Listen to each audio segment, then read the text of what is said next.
Welcome to Coffee Meets Cloud, where three women in tech come together to share real stories about leadership, life, and everything in between.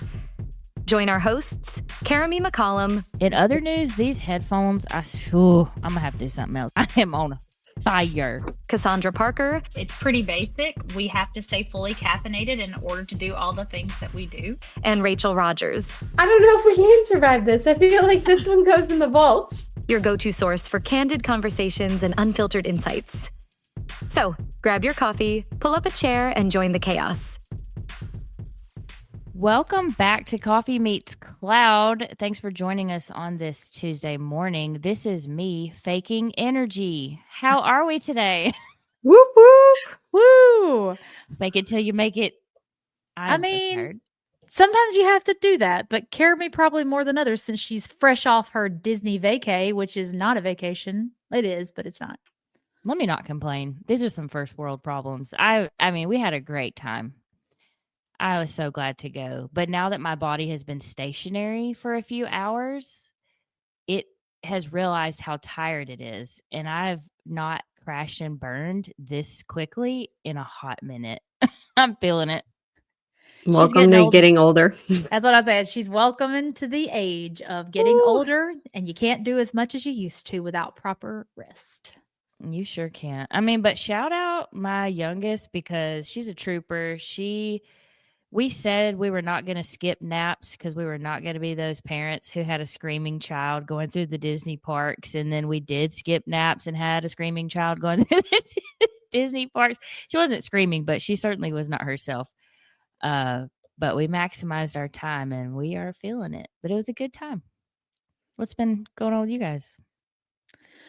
I've been sick this week. Had a case of the strep throat, which is always fun. My little incubator son brought it to me and had a hard time kicking that, but I'm feeling better. Have you found out if he's a carrier of that stuff? Like, what's the deal? It's on my list of things to talk to his pediatrician about. Originally, when I talked to his pediatrician, she's like, well, that's really not a diagnosis that you can make easily. And I mean, it is possible, but so the next time I go back and be like, well, I've had strep throat about, let's see, this is October. I think I've had it 4 times this year so far. I work from home, don't go a lot of places necessarily. So I don't feel like I should have it all the time. And he's had it 0 times. So I believe he's bringing it. I think he is a carrier of it, but he has no symptoms. Well, so let me ask this question. Assuming let's say he was diagnosed as a carrier, or whatever they call that, as a carrier, is there something to remedy that? Or would you just know? I mean, because is it worth finding that out if there's nothing that can be done about it? That's when he becomes the plastic bubble boy. Maybe. I don't know. Well, maybe they take their tonsils out.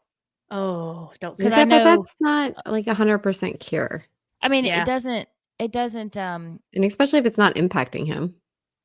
And since I've like, okay, let's be real. When I was a kid, if I was a kid these days, they would have taken my tonsils and adenoids out when I was a kid, right? They didn't do that 30, 40 years ago. They just said, you have strep throat once every couple months, deal with it. You put on the medicine and you go. They would have done that for me for sure because I had it all the time. So I think I'm also more prone to it. So this is not a him problem. This is a you problem. Probably. And some of my medication that I take for other issues that I have suppresses my immune system a little bit. So there's also that. So this weekend I will be vitamin loading, having a B12 shot and all the things to get ready for Dreamforce next week because I am not coming back with the dream flu. No. I'm going to be taking emergency every day. Like I'm doing all the things I can do to prep myself so that I don't come back sick again because I don't have time for that. That's the other part of me walking around feeling so drained today. I've just been going, please, for all that is good, let this just be exhaustion from the trip and not the beginnings of something I've contracted in my travels because we do have to turn around and go to San Francisco and I don't want to miss it. But I don't want to feel like crud either. So cross your fingers, please. If you pray, please do that too. Look, if tomorrow you're feeling some kind of way, go ahead and go to urgent care, get some shots, do the things. Like it'll be fine. I'm thinking about getting one of those IV infusions this weekend too. Like since I've been sick, just like boost myself up a little bit more. Oh, that's a good idea. Like, they'll do one of those like concoctions that has all the different vitamins and things in it. I might do that. Y'all should have seen me. I want to know, does anybody else do this? On the plane, I had all these antibacterial wipes. And as soon as we would get to our seats, I'm like grabbing my kids' arms, like, quit touching, hold on, don't do anything. I got to wipe and I'm wiping down every surface within our vicinity, sometimes twice, because I'm just thinking, like, it grosses me at those planes. If you ever look into that, and how those things are turned over between or should I say lack of turned over between flights, you will never be the same. You'll never sit on a plane the same. So I think we're gonna fast forward a little bit, because we You wanna like talk about germs? our audience, right? Let's not go down that rabbit hole. Let's not. Let's just fast forward a bit. So, speaking of fast forwarding, we on my side have just been getting ready for homecoming. So we had a little bit of an adventure, not really an adventure, but it was funny. So we have a shared mailbox at our house where, it's like one of those cubicle things, right? And so you all have keys, and then there's like where they put the packages.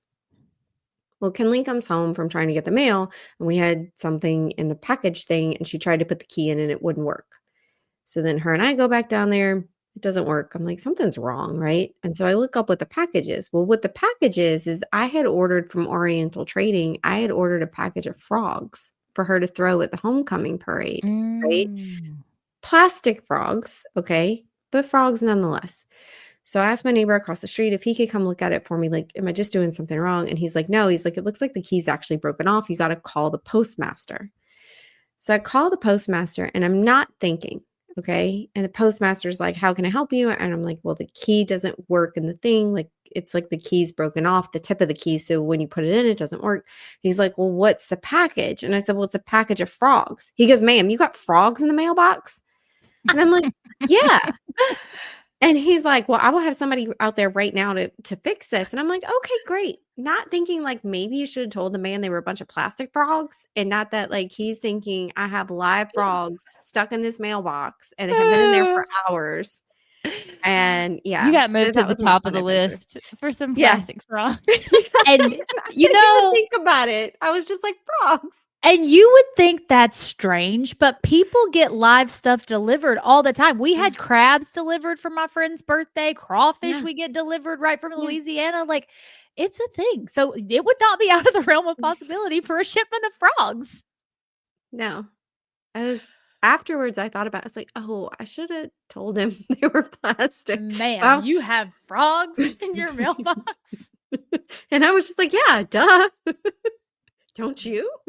Like, but homecoming's around the corner. Are you the horned frogs? No. Strangely, no. No, we have our mascot is a raider, but he looks like the Hamburglar, just dressed in purple. So that's fun. Yeah. That's an odd mascot choice, the Hamburglar dressed in purple, but a raider. Like, I would think of like a pirate or something. No, and he's got like the little mask like the Hamburglar has. Like, I mean, it's the Hamburglar. He's just in purple. But that's next week. So, or not next week, the week after. I guess it's next week by the time this airs. It'll be the following week. So we got that. We got all the stuff to decorate the truck for the parade. So, and we got 3,000 pieces of candy delivered, which turns out is 30 pounds worth of candy to throw. So that's fun. That met all the school's requirements, because they had weird requirements. No sticks, no hard candy, no chocolate. So like you can't just go buy a multi-pack. You had to wait a minute. If you're a nominee for the court, is the parade part optional or expected that you participate? Because this is sounding have like you ever been job. Right. Have you ever been voluntold something? It's kind of like that. Like, you don't have to do the parade, but as a court member, if you don't do the parade, it's kind of frowned upon. Then like the next year when you go to be on homecoming court, you probably don't get it because you didn't do. So like she's doing, this week, it's the week of the 22nd. That week is crazy. She has Powder Puff game that she is playing in. And she told me, well, one thing I'm a spy, and the other time I'm the person who runs with the ball. And I was like, so you're the person that's going to get tackled? And she's like, nah, it's flag football. I'm like, so you're the person that's going to get tackled because that's what happens. Like people don't mean to, but they do, right? It's So aggressive. It's very yes. it's flag football, but when you go to jump to grab the Mhm. flag, 9 times out of 10, someone gets tackled. Right, Mm. exactly. So she's got powder puff game. She has the parade, which we have to be there at like 7:20 in the morning for a 9 a.m. something parade because they don't want you in line with the buses. So I get that part, right? I do, but this still blows my And mind of a homecoming parade during the day. Like where I yeah, am and where I'm from, it's after school. Like it's right. 3:30 or whatever, and the whole town shut down and it's after school. No, this is literally the school block. But the high school, the middle school, and elementary are all on the same campus. So there's that. And then there's the pep rally, which she had to have a dress for the pep rally because the court gets presented at the pep rally. And then there's the football game where she gets presented at halftime. And that's where they announce who got princess, which each grade gets a princess. And then the seniors get the queen and the king and queen. And then Saturday's the dance. So there was an outfit for that. There you go. And It's there's outfits every expensive to day. be Yeah. like involved in things at school. And I think people underestimate how much it costs. Like your kids want to be involved in things. The older they get, it's just more and more and more money. Well, and I think something like this too, like how does one budget for something you didn't know your kid wanted to do? And then her entire class nominated her to do it, right? There were 4 freshman girls out of 500 kids, right? So odd wise, you didn't know that was going to happen, right? And then it turns into not just one dance, right? It's all the different things. And then on top of everything else she's doing, because now she's doing, she's the manager for the wrestling team. So that's a whole thing. So she has to learn how to score wrestling matches because that's what the managers do. So yeah, it's an adventure and we are But on it. monetary things aside, what bugs me a little bit, I actually don't know how much it bugs me, but I know it bugs me. The time investment that schools expect parents to make, and not big. I mean, yes, it gets on my nerves a little bit that I have to do it. But what gets on my nerves the most is that there are a lot of parents who don't have the time to give them. We talked about before, uh, the parents that have a harder time partnering with the school because they have jobs with schedules that are very strict and they don't have the flexibility. It's really unfair to the parent who is a great parent and would love to be involved that they do these programs and these other things often during the school day. And then it's unfair to the kids. Like we've got one coming up for Rowan that is literacy on the lawn. And while I love that activity, I think that's precious and I love getting to go, or Jessica getting to go. Every time I attend one of these things, I'm reminded how grateful I am for a flexible job. But then I feel terrible for the kids who are out there and whose parents couldn't be there. I mean, they get to, have lunch with a teacher or Yeah. faculty member, but that's not the same. No. And I mean, I guess the only good news about high school is that you're actually not invited to a lot of the events. So while you're expected to like help them prepare, right? We were invited to the parade, but only because we're driving because she's not old enough to drive, right? So the rest of the stuff we're not invited to. So I guess that is like a little bit of a blessing as they get older. I also started to notice that in middle school where there was a lot less things parents were invited to. And they were kind of creating their independence a little bit more. But in elementary school and preschool and all, it is heavy dependent. And I always felt like the guilty parent because when she was in elementary school, I didn't have flexibility. So I was never going, right? I'd make it to like one thing a year, right? Out of the 25 they would host. And, we didn't live by family. So nobody else was going for her, right? Right. And you feel horrible. And I don't know what the happy medium is because, like, I hate to rob children of the fun experience. Like, I have fond memories of some of those things happening, but I have fond memories because I had parents and grandparents who could at least sometimes attend. I don't know how other children look back on those events. Maybe they don't have fond memories of it because they were disappointed every time something like that would roll around. But I've heard teachers say, you can't expect us to necessarily do it after hours because are you really expecting that our day be that long Right. to accommodate? And then, there's still going to be parents who can't attend. So I'm like, do you just not do anything outside of curriculum? Well, I know, like, in Liam's case, luckily, I do have a flexible job. Brent works out of town. So unless he plans his entire day around like it's first thing in the morning or last thing in the afternoon, there's no way he's going to be able to come. So I do most of the things, or my parents do, which is great. But like when we did, they do trunk or treat at his school. They did it last year. It was like 10 o'clock in the morning or something like that. And there was a little boy that's one of Liam's friends whose parents couldn't come. So I just invited him, come trick or treat with us. And so I let them walk around together and it was fine. So I think, unfortunately, there are going to be parents who can't get off work to come and do those things. And not they don't love their kids, to your point. They want to, they just can't. But if some of the other parents can help step in and make those kids feel special, because that little boy was super excited to get to come with Liam and walk around and have somebody that wasn't the teacher. And the teacher even told me afterwards, she's like, that was so nice. Thank you for letting him walk with me. Cause she had like 5 kids that she was trying to corral that didn't have a parent. So I was just like, yeah, he can come walk with us. So I think if other parents will kind of help it, hopefully it'll make the kids feel a little bit better. That's precious. Fun fact. They don't permit us to do that with that event. I don't know if it's for safety reasons, liability reasons, but it explicitly says that only you and your child can be on your blanket or whatever you choose to sit on. They're not allowed to go to another child's space. Anybody whose parents can't come, they'll be with teachers. And no, they will not. It's probably liability. Something had to have happened that, it's like the hot coffee label on the McDonald's cup. Well, someone got burned. Therefore, now it says caution, hot coffee. So, yeah. Right. So, I don't know. Yeah. But I think it's one thing. So I got the opportunity to do a podcast with Sherry Wynn. And Sherry Wynn's an Olympic gold medalist. You should totally look her up on LinkedIn. She does some amazing things. And one of the things we were talking about is the intentionality of time, right? And how, whether it's your personal life, your business life, you being you, right? Because we also forget about that time element.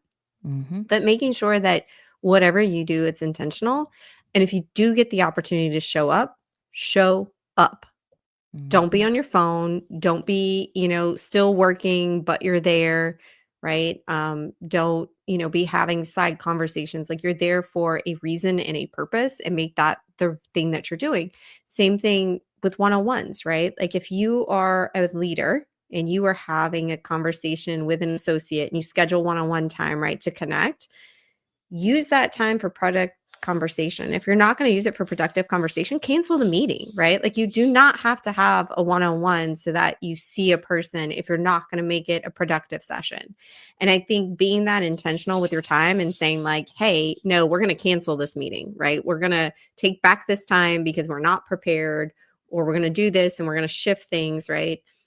That intentionality and that making sure you set those boundaries, which Karami, I know like you're huge on boundaries, right? Telling you.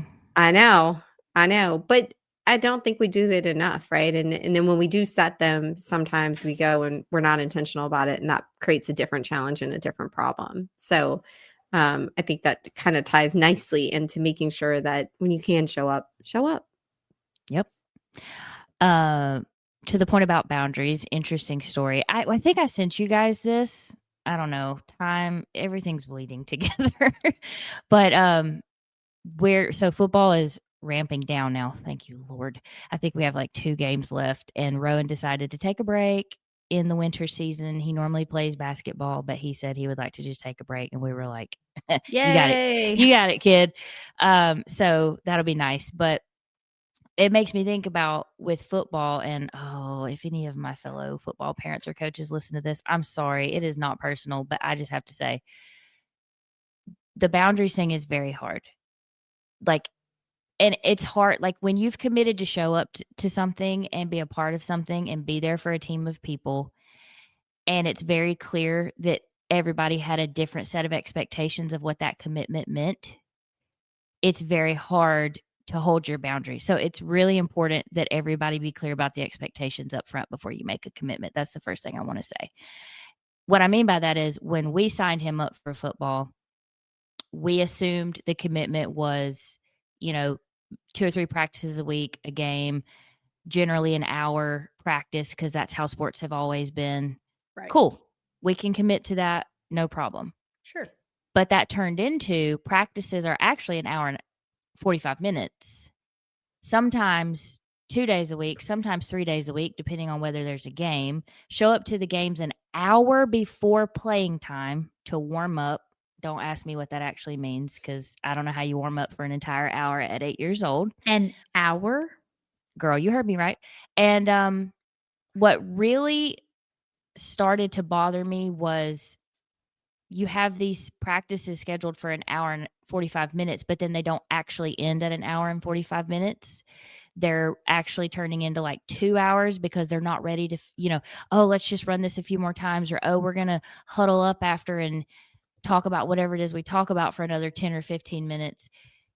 And so, we've talked before about trying to build this whole schedule around the commitments you've made. And then when other people don't hold the boundary, and I guess I should say it's not their responsibility to hold the boundary, it's your responsibility to hold the boundary and be prepared to, whatever that means, right? They threw a random, like, we're going to change the time of this practice that's happening tonight. And I was like, absolutely not. Absolutely not. I do not mind being the parent that sounds like a jerk. I'm not doing that. I think that is important that you've got to hold those boundaries, because for your kids' sake and for your own sanity, like, you can't just bend constantly and say, no, yeah, sure. We signed up for, 10 football games and 12 practices, but now all of a sudden the practices are 2 hours and whatever. No. Sorry, my kid's already exhausted. He's been at school all day, or he's been whatever. No. It would be the same with a job, right? Yeah. If you were only Correct. getting paid for 3 hours and they constantly made you work 6 and never give you any overtime or any additional benefits, you'd have the same conversation. I think sometimes we're more okay with doing that and having that hard conversation in our professional lives than we are in our personal lives. And I think that's where you've got to hold the same line, the same boundary. It's the same conversation. Your time is expensive, right? Mm-hmm. So if you're not willing to spend it there, or if you're over allocated now, like, you can't make that money up. You can't make that time up. Well, and we are the only ones that have to deal with the fallout. We, as the people who don't hold the boundary or do hold the boundary, are the ones that deal with the consequence of whether we did that or not. As parents, and it took me a while. It definitely didn't happen with our first. I think it really set in after our second, because you've been around the block. I'm way less of a people pleaser parenting this go around, because in my mind, I'm like, listen, at the end of the day, I'm the one that's got to look my grown kids in the face and know I'm responsible for how they turned out. And when we're not holding to a schedule and we're not getting to bed at a decent hour or whatever it is, we are the ones that have to deal with the fallout of that. I don't care how you think that makes me look, that we didn't stay for that extra 20 minutes. Like, okay. Well, and one of my favorite quotes, and to be honest, I don't ever remember the whole entire thing correctly, so I literally just looked it up to make sure that I said it correctly, but time is the only currency that you spend without knowing the balance. You don't know what you've got. You don't know how much time you have left, and you're just blowing it every single day. So you need to make sure that you're spending it on the right things, the most important things. Whether that's at work or at home, doesn't matter. Make sure that you're using your time wisely, and it's important. That's a great one. I don't think I've heard that before, but that is spot on. Mm-hmm. That's spot on. The other thing, I don't know if this is in the vein or if I'm just so tired. I don't know. I'm playing whack-a-mole in my brain right now. I heard someone make a comment at Disney World about another child. It was clearly like a whole different group, an adult in a different group, making a comment about another child in line. I won't go into specifics. I don't want this to turn into a thing.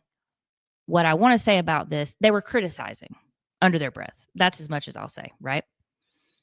I just really want everybody to stay in their lane because parenting is so hard. And I had a lot of preconceived notions about parenting before I became one. You know, in my mind, so much of what I saw had to be so black and white. How could it, why would they allow that? Or why would that be going on? Or you can't, blah, blah, blah, blah, blah, whatever the thing was. And then got my own and realized how ignorant I was. And, to see other parents, that's what really blows my mind. To see other parents criticize parents, like, you're in the trenches. You must know it's not that simple, and yet you're trying to boil it down to something that simple. And by the way, all parents are different. All kids are different. And Right. if you are a parent of a child who is a difficult and has, temper tantrums and all those things, right? Like, please don't be a jerk to someone else's. Like, you don't know what that mom's going through, that dad's going through. Like, you don't know what's happening at their house. Maybe they have 3 more kids that are just like that. Or maybe they're literally at their wits' end and this is all they could do. I don't understand the judgment about, sure, you might look at someone and think, whew, I'm so sorry for them. Like, I hate that their Yeah. kid is acting like that. Glad it's not mine. But to say something out loud, like snarky about someone's kid, that's not okay. People need to stay in their lane and be nice. But I think that's the society we live in today. Like, it's not just Oh, about yeah. kids, right? Like, everybody is emboldened and impassioned that Yes. you need to know what they feel, but they don't need to know what you feel, because don't tread on them. And I think that's where, like, we've got to be careful as a society, because it's not just Yes. with kids. Like, kids, I do think, like, that's a special class. You just shouldn't do that, right? Like, Nope. that should be a thing. But it's happening everywhere, right? It is. And it's weird to me how, when I looked at how this was starting, I saw a lot of keyboard warriors, right? Tons of keyboard warriors. It's really easy to say something mean and nasty when you don't have to talk to somebody. But Mhm. now that people have, like, jumped into, not only am I doing that, but now I feel a complete stranger. I have the same thing that I can do in public, right? And the Mhm. same, like, and there's no consequences to me, right? Because, well, you just have to take it because that's my opinion. And I think we're crossing a very dangerous bridge, right? And when you start crossing those bridges and you start, maybe you poke the wrong person, the consequence may be far greater than what you were prepared to receive, right? Yep. And I think, while yes, we have to protect kids, I think we need to take a step back as a society and say, hey, wait a second, like, common decency. Like, not everything in your head needs to be said out loud, right? Like, we can all coexist and we can all have our own opinions and all have our own things, but you don't have to put that on someone else and put that burden. Just take some time to, like, when a thought goes through your head, It doesn't have to come out of your mouth. Well, yeah, but also maybe have the next question be why? Sure. Why do I care? But also, why might they be? I mean, okay, you see a child that has a pacifier and you think maybe they're too old. Okay, you don't know. They may be on the spectrum. There could be a whole slew of reasons why that child doesn't fit in whatever box you're talking about. That child's climbing all over everything. They may or may not have severe ADHD that makes it literally impossible for them to stand still. They've got a tablet at dinner. Okay, maybe they haven't had screen time in a week and they're finally getting Or maybe their parents just needed a break and we're like, shh. and I just again, need a minute. why do you care? Yeah. Because if you need more to worry about, you need to be careful because it might land in your lap. The world would be a better place if people just worried about number one more than you worry about everybody else and focus on yourself. My another favorite quote, I'm on my quote roll today. Opinions are like rear ends. Everyone's got one, but no one wants to see yours. Just saying. As we run a podcast show where we talk about our opinions. Hey, if you tuned in, you are entitled. You wanted our opinion, right? Like, hey, that's true. That's true. Or you were just looking for entertainment value. But I which we think hope that's we're providing. Yeah, hopefully 5 stars, right? Like and subscribe. But I think too, like, one thing I've noticed is in the workplace as well, right? That you've got people. I had a case the other day. A bunch of people got on a call. They were very pissed off. So and so didn't do something. So and so, like, and basically everybody else was the problem, right? Mhm. No one could take accountability for themselves. And I started doing just kind of what you were doing, Jeremy. I was like, well, do you know, maybe that person only got that information today. So maybe they weren't late giving it to you. Maybe that's reality, right? Or maybe, that person really didn't know what you were asking. So they had to go research it in order to come back to give you the answer. Now, could that person have spoken up and told you that? Yes. But it doesn't mean that they were against you, right? Like the It doesn't person mean had, it was malicious. right. Right. And a lot of people are like automatically negative, right? When something happens to them, right? They're just taking it in this very negative context. So I think if more people would stop and ask why, the world would kind of shift. But I think the thing that we have to think about is even if you're not going to ask why, I would just say, like, where's the filter? Like, if we could just install some filters in people and be like, you only get so many words a day. How do you want to use them, right? Like, there's a word bank and you're only going to get so many. Is that really what you want to spend your words on? Ooh, that's good. Yeah. We should think about word like limits, character Exactly. limits for the day. Ooh, there you go. And think about it when you're going to say something. If you did have a character limit, would this be worth spending your words on to say this thing? If not, keep it to yourself. Right. Or maybe words cost you money, right? Oh, So like if every word costs you $1, I'm in trouble. is that worth it? Right. You're broke.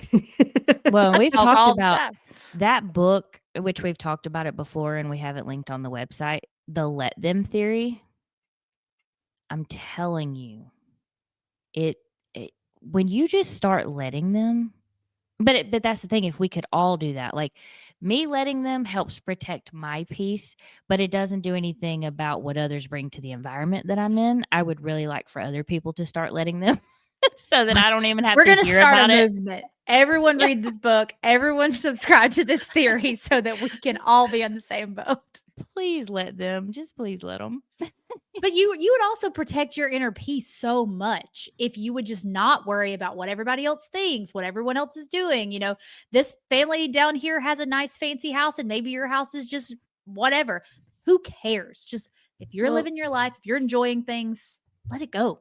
See, and that's what I told my daughter the other day because she was like, well, they always get to go do this and they always get to go do that. And I said, and maybe they are full of credit card debt and they're 1 second away from being homeless. Right. Like, you don't know, just because you think somebody's life and situation looks good and positive, you don't know that it actually is, right? Like, it could be 1 second away from a homeless shelter. Like, and on the flip side, the person you think is homeless, right, is a multimillionaire and can go do whatever they want whenever they want, right? But they're just really making sure that they're cautious with their money. You got Starbucks, and I was we just didn't going get to say, no Starbucks. Karamie's wife is just a delivery woman. She's always taking care of her, delivering Starbucks. And I'm telling my you, husband doesn't work the from lottery. home, but you did. My husband doesn't work from home. Otherwise, I'd have already sent him to the store and said, get me a Starbucks. And it slaps, y'all. Not to rub it in, but it is. You know how you go to Starbucks and you only get one of two drinks? It's either really good or terrible. really not good. Yep, 100%. You're rolling the dice every time. There is never an in between. It's either No. I'm throwing it straight in the trash or I'm drinking it in 30 seconds. But I will say, if you haven't tried, since this is Coffee Meets Cloud, we can talk about coffee for just a sec. Starbucks new protein milk, like the protein drinks, because as someone who needs to get more protein in her life and can't eat a lot, yes, that is great for me. They're delicious. And it is getting me like 40 grams of protein in a grande. You can't Not to geek out on like a nutrition thing here, but do you know what kind of protein they're using? Like, is it a whey protein? I think it's plant-based. We can look it up. But it's a protein-based milk. So it's like, Some of I those drink things hurt my Fairlife tummy, anyway. So that's why I'm asking. I drink Fairlife, the milk that's got protein and less lactose, That's because what I that do. kills my stomach Mhm. majorly. So I do love me some of Fairlife. We had a hard time getting Fairlife out here for a couple of weeks. Like, I had to go to Target because it was out at Kroger and Publix, and even Walmart was out. Have only y'all place I ever could been find it able was to Target. find it in bulk, or do you always have to buy it No. individually? Individually. See, that's what kills me is like the good ones are so much more expensive because you have to buy them by the bottle like that. But yeah, it's way better. It is made with a whey protein powder. I looked it up, but it does say it's made fresh every single day. Huh. And okay, but it didn't bother your stomach. No, it did not bother mine. And I am kind of lactose intolerant-ish, certain thing. It's usually sugar and lactose that gets me. So ice cream, can't do it. can't eat ice cream or I'll die, which is sad for me, but it's whatever. But like a latte doesn't bother me. It's weird. I'm a strange cat. I got all kinds of Well, of issues. Isn't that wild though that when we were, well, maybe not everybody, but when I was young, I could eat and have like anything. My body was just so resilient. I never thought about anything I was consuming. Now I'm out here. I'm like, okay, time to go dairy free for a month to try to rule out what's going on. Okay, that didn't do it. Move on to now we're on to gluten. What's the next? Like I'm trying to self-diagnose all this crap that the doctors can't help me with. I mean, Yeah. let's be real. Getting old sucks. Carry welcome. You're just getting to the party. It's happening too early. It's about when it starts. 30s. It starts in your 30s. I need to know if anybody listening knows anyone or is anyone who started going through perimenopause at like 35, because I'm seriously wondering if something's going on. So, Aura Ring. I know we're gonna like sell you on this. I have Aura Ring. She's I got know, one. but it has a perimenopause feature. What does that mean? We should tag the So- Aura Ring on our website because you guys, if you don't have one, we are all three believers. They are fantastic for telling So- you things about yourself.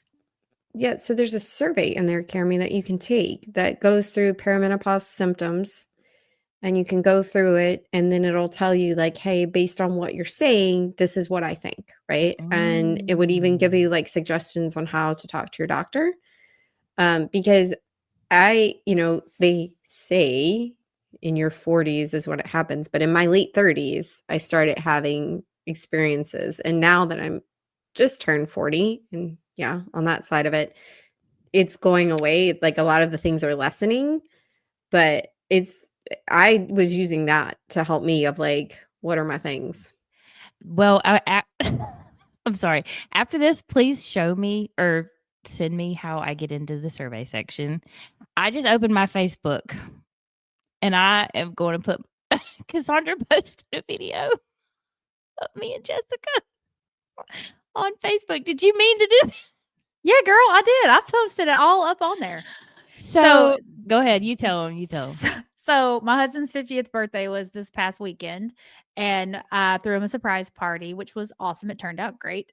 So we'll throw some of them on the social media. People will enjoy. Please do, because But, I feel very targeted right now. I'm like, Okay, I'll post them out there, and we'll put the video too. So everyone shows up in like visors because my husband has gray hair. Like we show up with, he wears visors and hats all the time, and like cargo shorts and fishing shirts or polo shirts, like and The Georgia most flexes. uncomfortable shorts ever is what this man wears. We've determined, Oh. women have determined that cargo shorts are very uncomfortable. So, and he just walked in the door. He's standing right here listening to me. So that's kind of hilarious. oh, he's there to get to Starbucks. Yes, exactly. So anyway, Put that order in.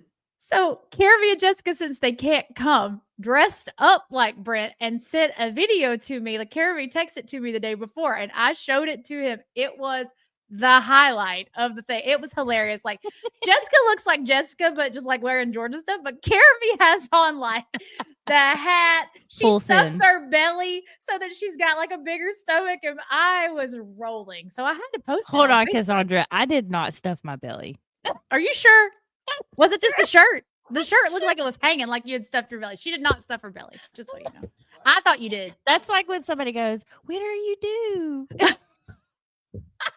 Well, in other news, after we saw that video, Carmy, what we were doing was using a Nerf gun to shoot at a spider on Cassandra's house. This huge spider. He's huge. Was it one of those I still can't sleep at with night the big because it's still there.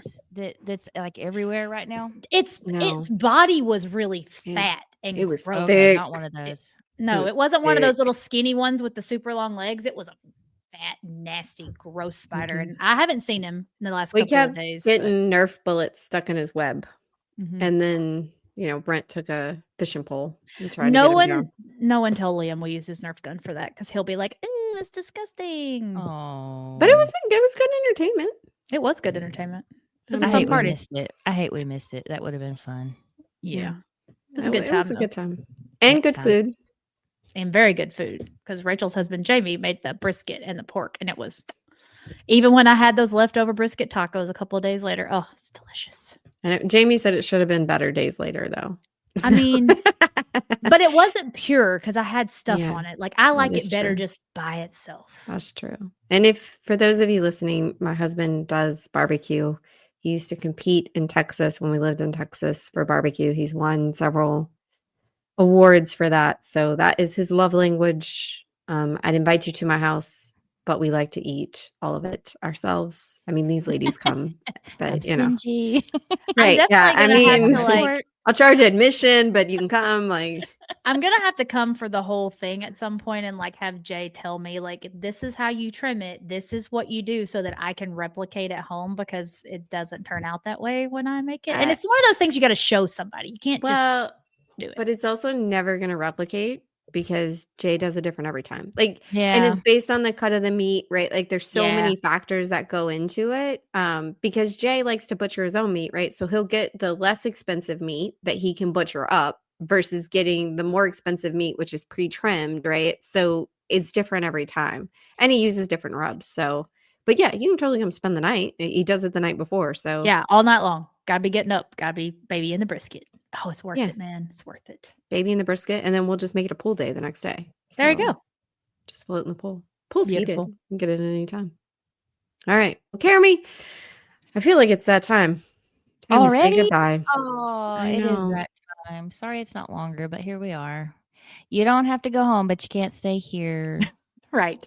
Yep, we'll be catching you next week. All right. Well, thanks for tuning in to Coffee Meets Cloud. We hope you enjoyed today's conversation and maybe had a few Me Too moments along the way. If you haven't already, please be sure to follow us on all your socials. You can find us on Instagram, TikTok, Facebook, LinkedIn. You can visit our website at coffeemeetscloud.com. And don't forget to follow, rate, and subscribe wherever you get your podcasts. It really helps us and helps others find our show. Until next time, thanks for letting us be a part of your coffee break. Bye, guys. Bye, guys.